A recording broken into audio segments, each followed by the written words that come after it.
Okay, lesson 5-2, properties of exponents and radicals. So these should all be properties that you supposedly have seen before. Some of them are reviewed in the last lesson in 5-1 with these like this, same base, exponents get added. I always show you, make an example and convince yourself.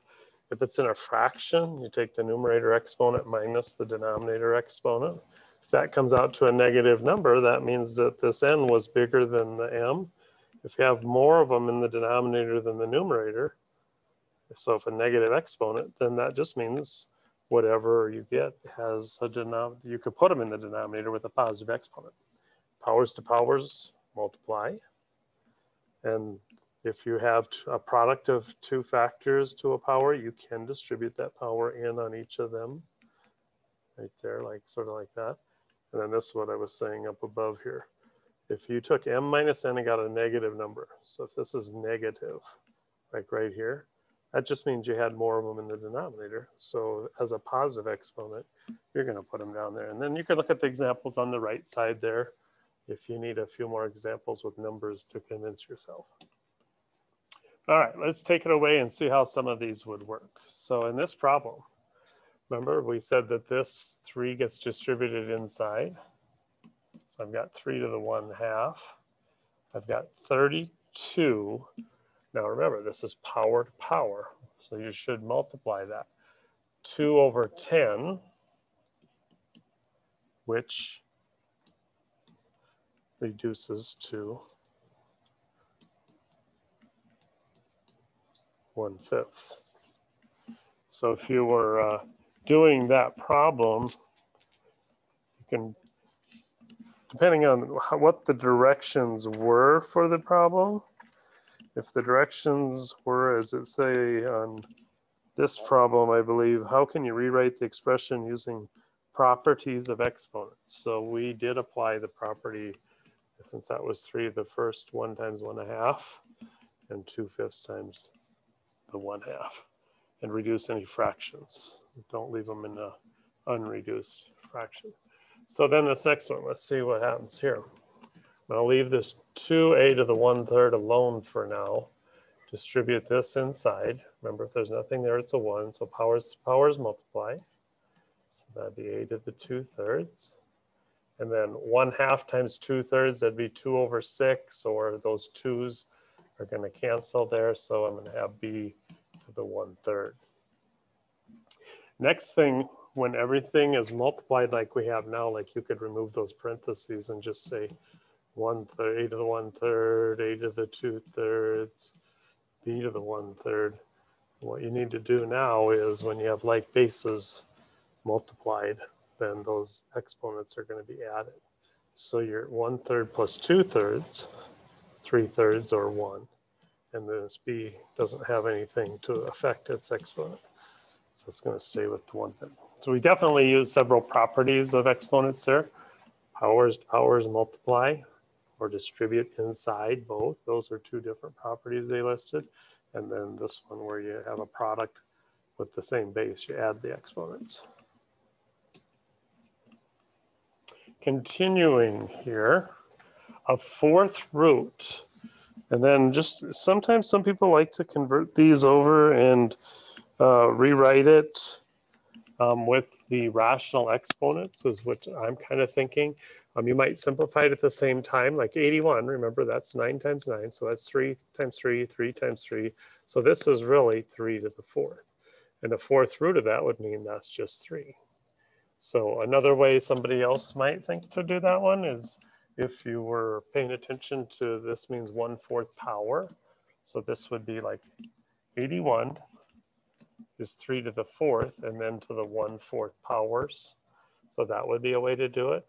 A to the 8th to the 1/4 power. These are all just from this 4th root right now.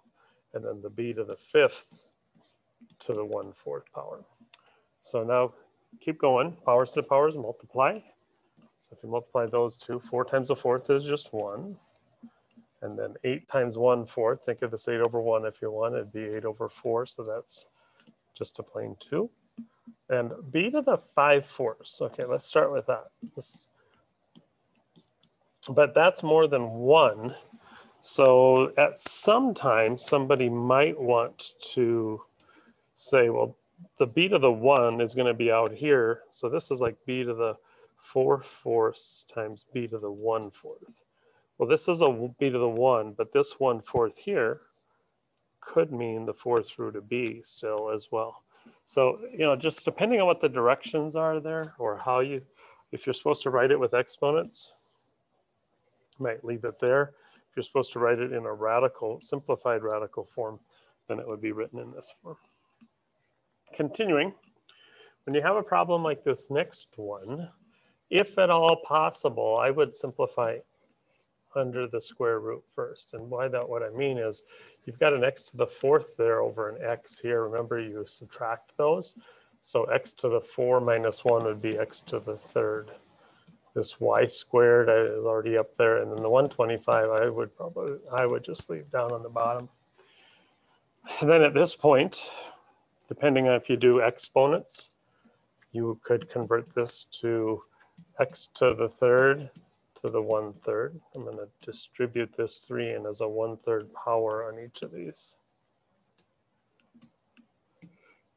Right there, and down on here. So, and then you could have,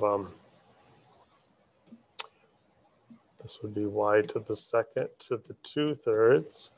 And it would all be, if you recognize this as 5 to the 3rd, that's going to be helpful in a moment. 5 to the 3rd to the 1/3. So if you're doing as exponents here, something isn't quite right back over here when I'm thinking, this should still just be a 1. I was getting ahead of myself. In the next step, I'm going to change that to a 2/3. 1/3, that's taking care of this index or root of 3 on each of them. So then powers to powers multiply. So 3 times 1/3, 1. Y over 2 times 1/3, that's 2/3. And 3 times 1/3, so that would just be a 5. So if you're supposed to leave it with rational exponents, it would look like that. If you're supposed to redo it in just radical form, this y would be under here with the squared, and then the cube root is the denominator. So it could also be in that form if it asks for radical form. All right, 5th root. The 5th root, and what they probably would be looking for here is, again, just changing the form that it's written in. So what's it look like in reduced, either radical form or fraction form? So let's see. I don't see anything in this first one that's going to really reduce out of there. If you're going to reduce it, the thing that a lot of times that they say about that is you just aren't supposed to be left with any roots in the denominator. So if I were going to get those out of there in the denominator, I have to have 5 of the factors to get them out. So 16, if you remember, that's 2 to the 4th. So if I need 5 to get them out of there, I need 1 more 2. Then I would have 2 to the 5th that would turn the denominator into a 2. And the x, I've got a 3, so I need 2 more of those, so I'd have x to the 5th. But you can't multiply the numerator or the denominator by one thing without the numerator, or you've changed the problem. So if I multiply the numerator and denominator by this 2x squared over itself, that's just another name for 1. It looks kind of funny, but it's something over itself. So if you multiply by 1, it's worth the same amount, even though it might look different. And again, what they want is they don't want fraction exponents or radicals in the denominator. So now what do I have in the numerator? 7 times the 2 times the x squared, which 7 times the 2 is 14 times the x squared. But remember, we still have that under the 5th root. These were the 5th roots here. And then in the denominator, because this was 4 2's and plus 1 is 5, so one of those 2's get out. And then I had x to the 5th and a 5th root, so one of those x gets out. So that's going to be in reduced radical form how that looks. Now over on this next one, Remember, 125 is 5 to the third, so a cube root, that's already a 5. So then the next thing is, well, how about this x right here? We simplify it with that x to the fourth there. So if you think about that one,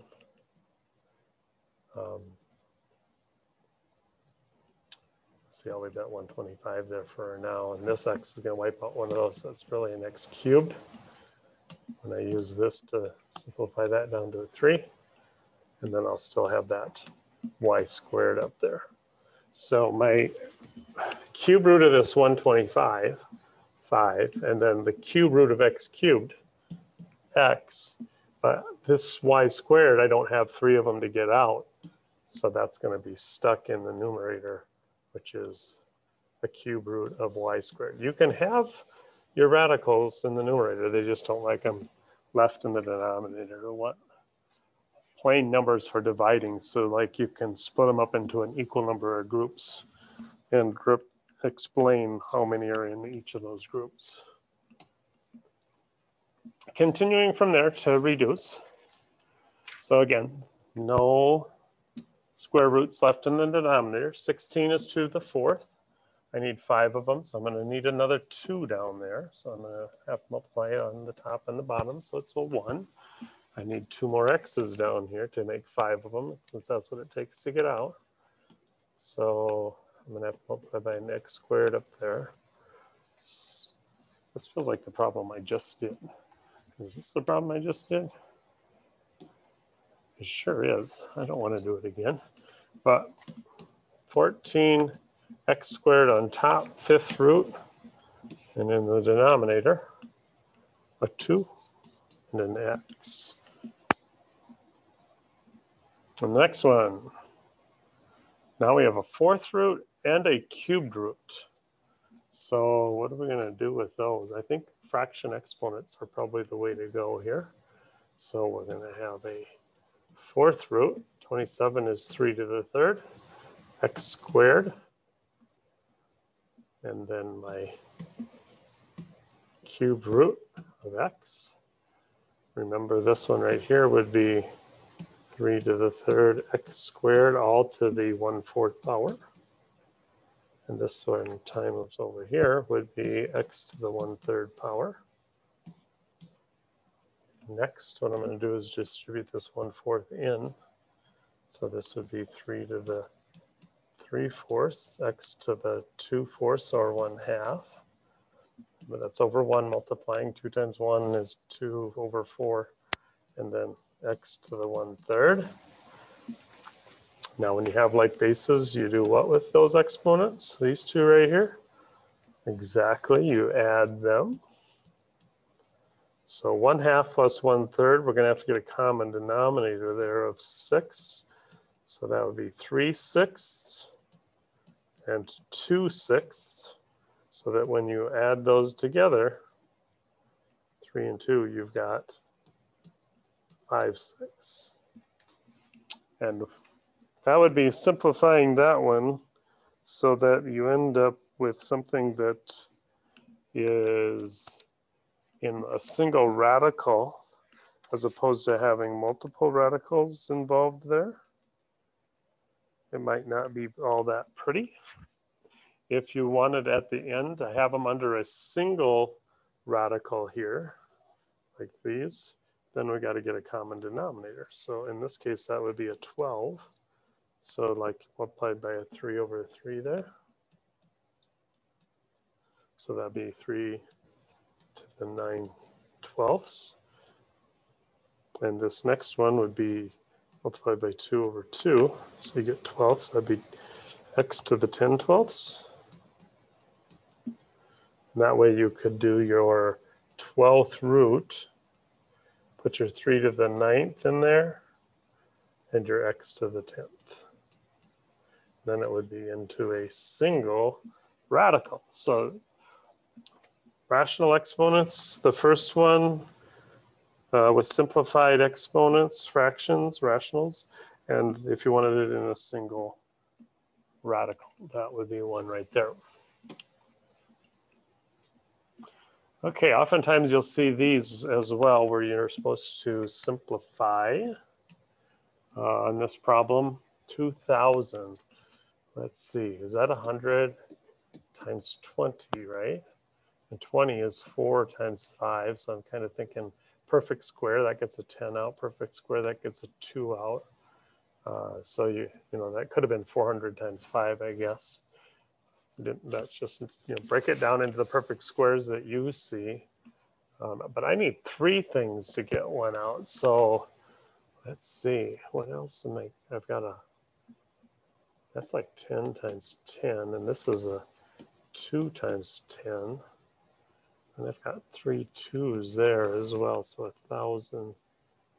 Well, let's see, yeah, 1,000 is 10 to the third. So 10 times 10 times 10. So one of those would get out and then times a 2. All right, so I think that's where you want to go there. So if I've got 3 10s, I would get one of them out. So I'll put 10 to the third times 2. It's a cubed root, so 1 10 gets out. And that 2's stuck inside. Then this plain square root of 2, seems like that guy's going to be stuck there by themselves because there's nothing to get. What can you even do with that? I don't think there's much. And then the last one, cube root of 128. 128, I feel like that's 64 times 2. Oh, I know, 64 is 4 times 4 times 4. So this would be the cubed root of 4 cubed times 2. So then that's going to be it. That's a minus. Every 3 1 gets out. So 1's a 4 got out, and then the square root of 2 is left. So if I have 10 of these cube roots of 2 and I take away 4 of them, then that means I've got 6 of those remaining. And then if this is indeed just a plain square root of 2, that can't really combine with everything. If it were a cubed root of 2,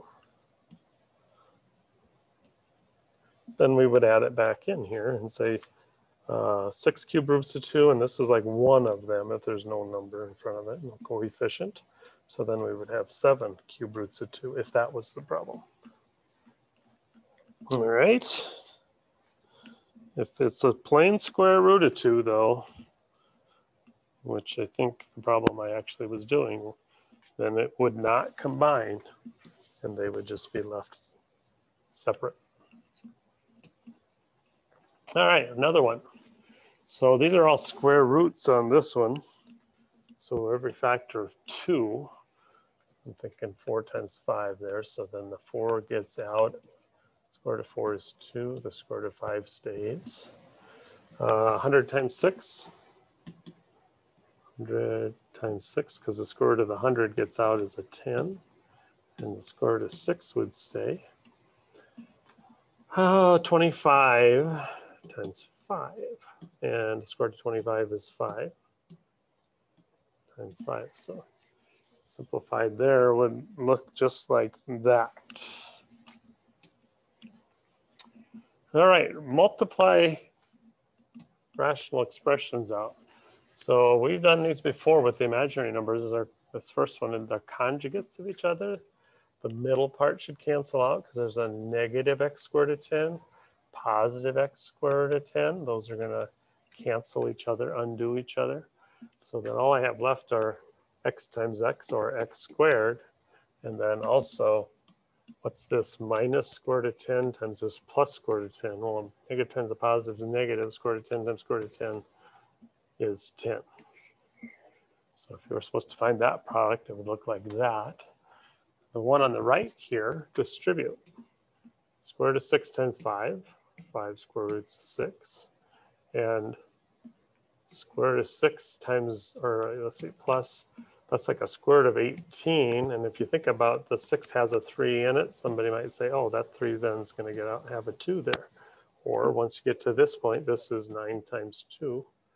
And so 9 square rooted gets out as a 3, and that 2 is stuck inside. So different ways you can get to the same point, but either way, when you're done, simplifies down to there. Since 6 only has factors of 2 and 3, you're not going to have pairs to get one out. Next one, you're supposed to rationalize these denominators. No roots allowed in the denominator. So from what we saw in the last one and we've seen before, if you multiply by the conjugate, that should take care of that.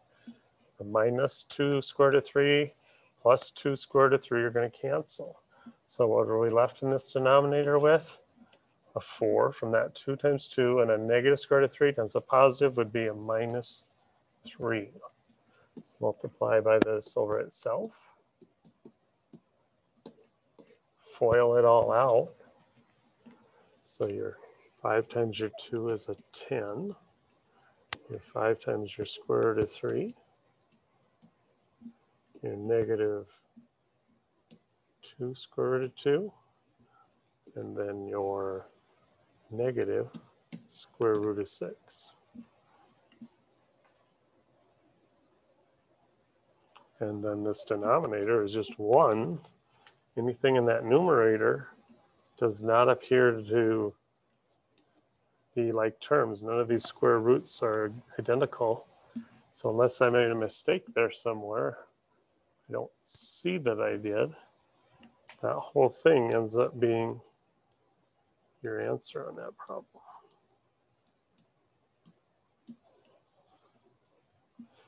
We got the denominator turned into a rational number. Now, sometimes in that denominator, you'll have something left there that's just a number, like we saw in the last 1 or 2 problems ago. And that's okay. It's just that it can't have the roots remaining in the denominator. All right, if we can't have that, multiply by the conjugate on the denominator side, and then the numerator just is the identical as whatever you had to do for the conjugate in the denominator.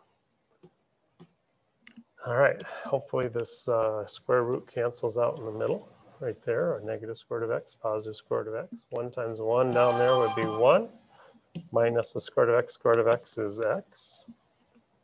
And then up in the numerator, FOIL all that out. So that negative 4x times 1 and negative 4x times the square root of x would be a negative 4x square root of x. Yuck. I'm thinking in that numerator, this looks awfully familiar here. They both have a negative 4x in there. Let's see what happens when we take that negative 4x out. Negative 4x times what would equal this negative 4x? 1. And negative 4x times what would equal this?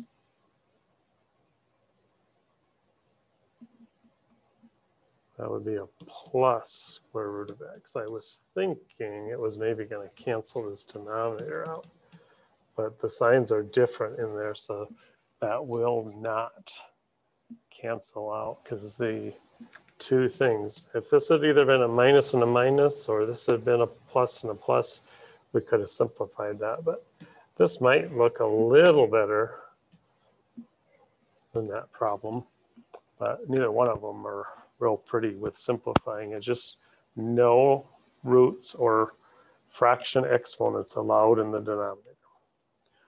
So that's lesson 5-2. Lots of fractions, lots of exponents, rational roots.